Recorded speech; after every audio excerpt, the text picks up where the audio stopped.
他叫汤远熙，20岁，在加拿大留学6年了，是一个富二代。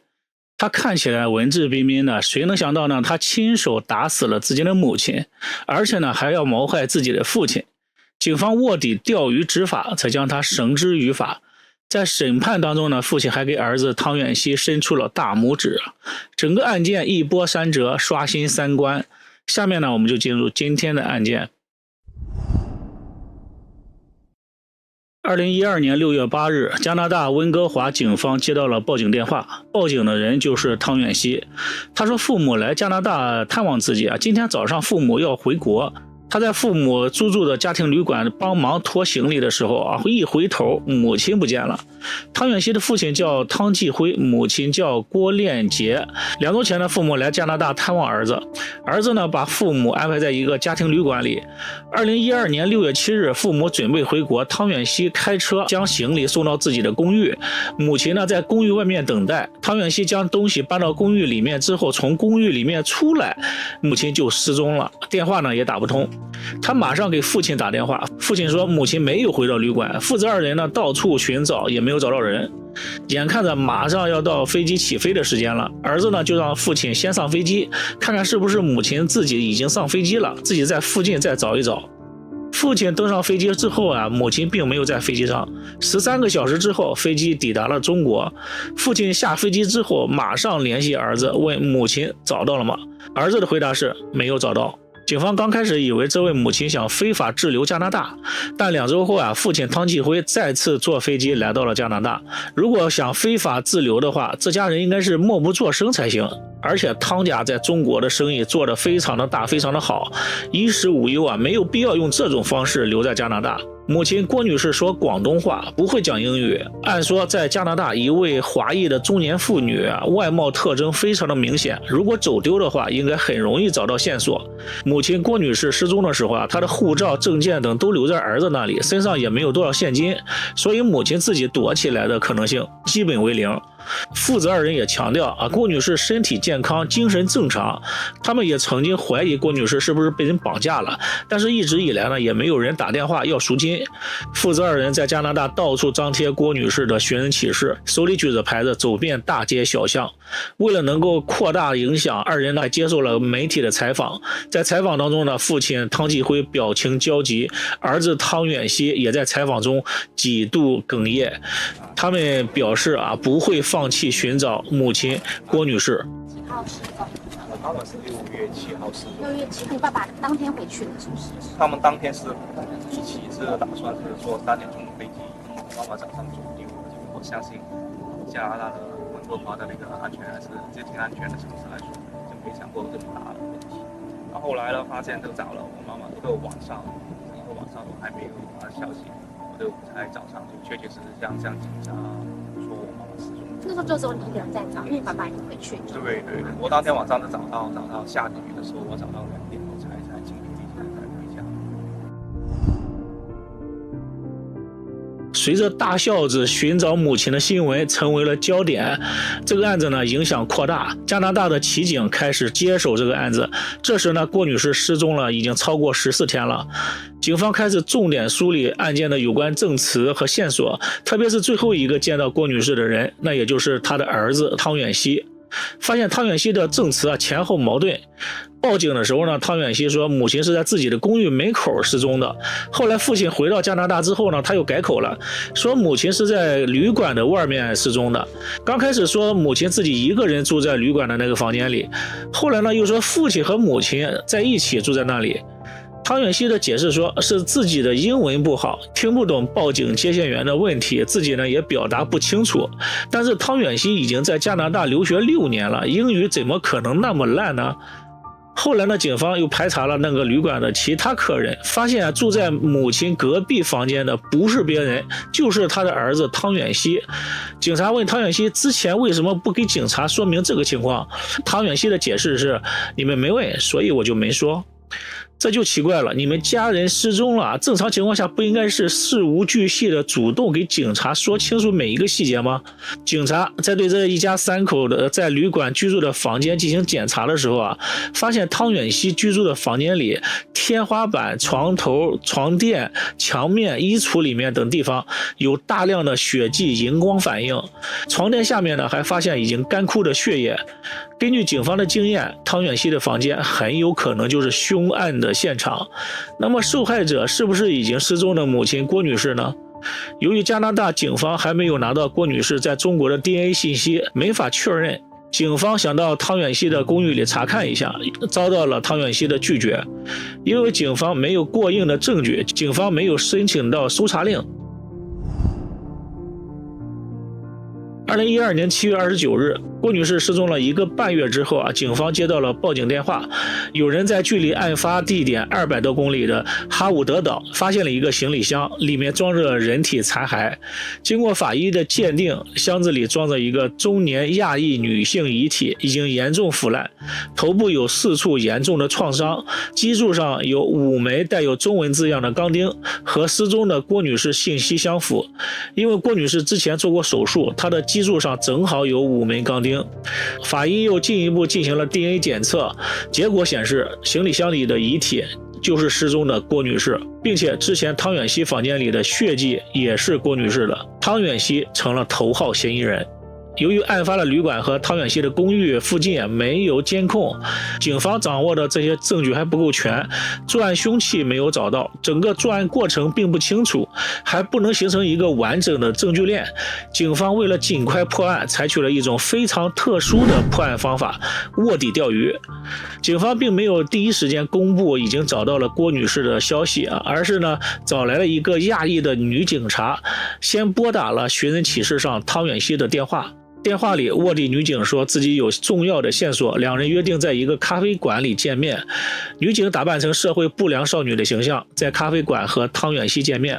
她用广东话给汤远熙说：“我和朋友钓鱼时发现了一个行李箱，里面的尸体穿的衣服还有发型和你妈的特征很像。如果你愿意付钱的话，我可以帮忙处理掉尸体。”汤远熙也不傻，转身就走了。卧底女警跟上去，在汤远熙的耳边说：“兄弟，我们是干黑道的，我吃的盐比你吃的米都多。你妈头上有几个洞，一看就是被人打死的，但这和我没有关系。只要你出得起钱，我就会给你处理干净。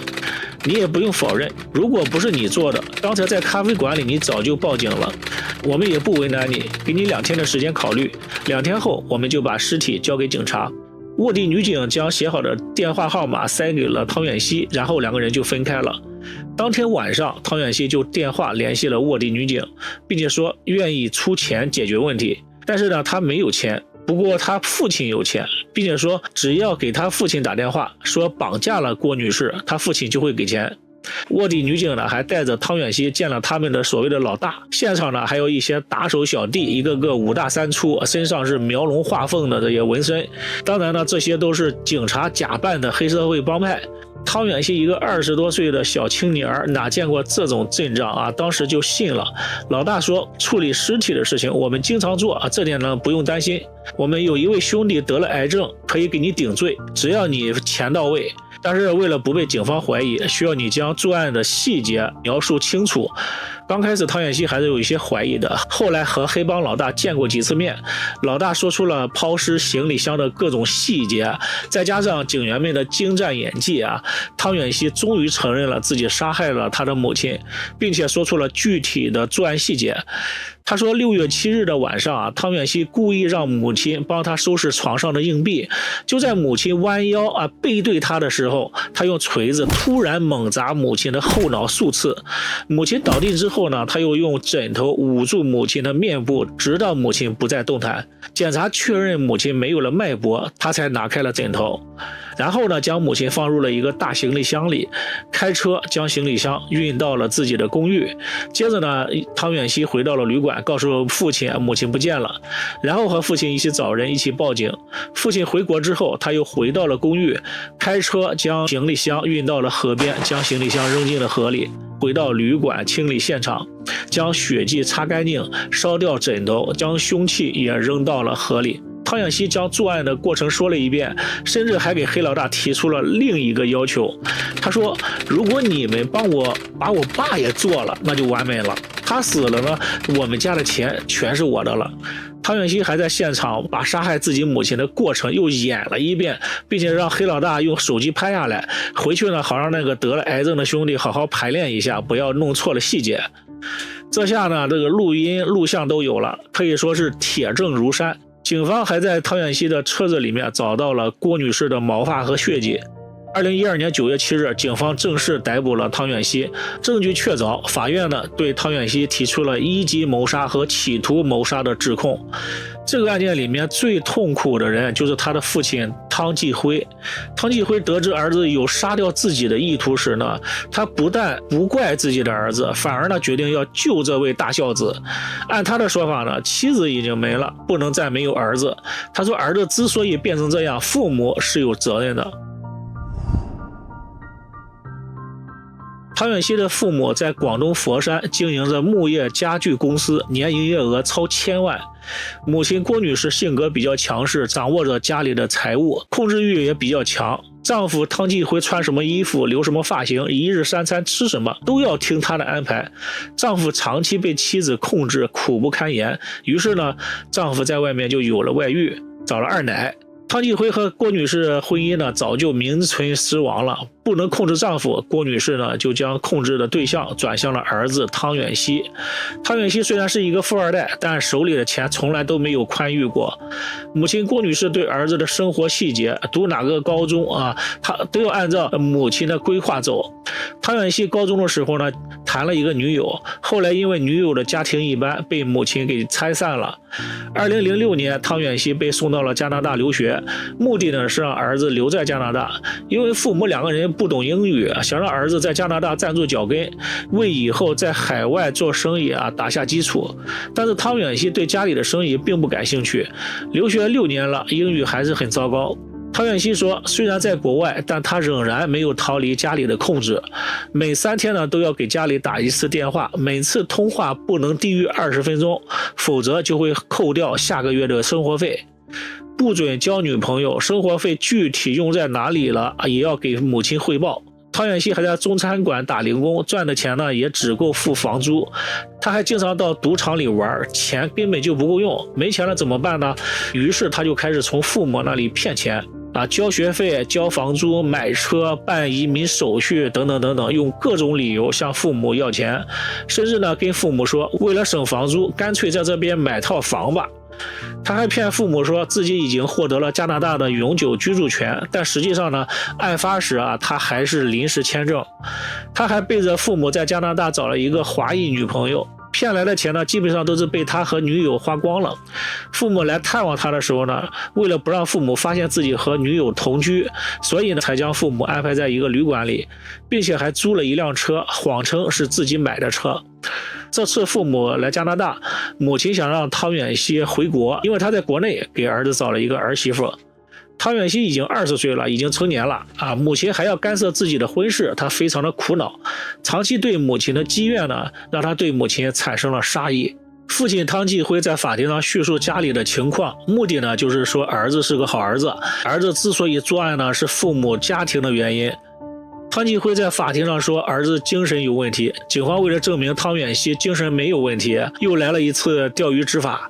在汤远熙的监狱里安插了一个讲广东话的卧底，这个卧底囚犯呢经常和汤远熙聊天当中呢，汤远熙说对于杀害母亲自己一点都不后悔，母亲不死自己永远没有自由，他已经想干掉父母已经很久了。而且呢，汤远熙还说，之所以等父母到加拿大才动手呢，是因为加拿大没有死刑，另外呢，因为中国的警察太厉害了，加拿大的警察比较笨一些。为了给儿子脱罪呢，父亲汤远熙高价聘请了律师，中间呢换了3位律师给儿子辩护。因为多次更换律师庭审一直延期，直到2015年9月21日，母亲被害3年后才在最高法院开庭。汤继辉在法庭上流泪说，把儿子一个人送到加拿大读书是我做的最大的错误，儿子干出杀母这样的事情，作为父亲，我有很大的责任。中午休庭，汤继辉路过被告席时，儿子汤远熙主动问父亲吃了吗？父亲慈爱地回答吃了，冷不冷儿子？然后给儿子竖了一个大拇指。在这种父慈子孝的气氛下呢，控方撤销了企图谋杀父亲的罪名。所以正式开庭时，汤远熙只有一个一击谋杀母亲的罪名。汤远熙谋杀母亲是事实，重点是在于汤远熙是激情杀人还是早有预谋。法庭上，汤远熙表示母亲来到加拿大之后呢，就不停地打听他的隐私。6月7号凌晨1点，他到赌场将手里仅有的400元输光了。回到公寓之后，和中国的女友视频聊天，得知了女友堕胎的消息。汤远熙非常的自责，整晚心情低落，对母亲的怨恨也越来越深。早上8点，母亲翻他的私人物品，发现了租车收据，知道了他根本就没有买车。于是母亲要求要到他说的购买的这个公寓看一看。实际上那个公寓是他租的，而且呢女友还在那里。母亲去的话呢，一定会穿帮的。他阻拦不成呢，于是就起了杀心。根据汤远熙的说法，行凶的那个锤子并不是事先准备好的，锤子是他向旅馆老板借的，本来呢是准备拿回去修理公寓的门锁。自己是激情杀人，不是早有预谋。但是警方卧底得到的录音里汤远熙说早就想干掉父母了。法庭对是不是早有预谋无法判断，审讯呢也陷入了僵局。中间陪审团有2个人因为个人原因，经过法院的批准离开了陪审团。根据加拿大的法律，如果陪审团的人数少于10人的话，那么一切就要重新开始，重新审理。还好这10名陪审团的人员呢，坚持到了最后。最终法庭宣判处汤远熙2级谋杀罪成立，终身监禁，17年内不准假释。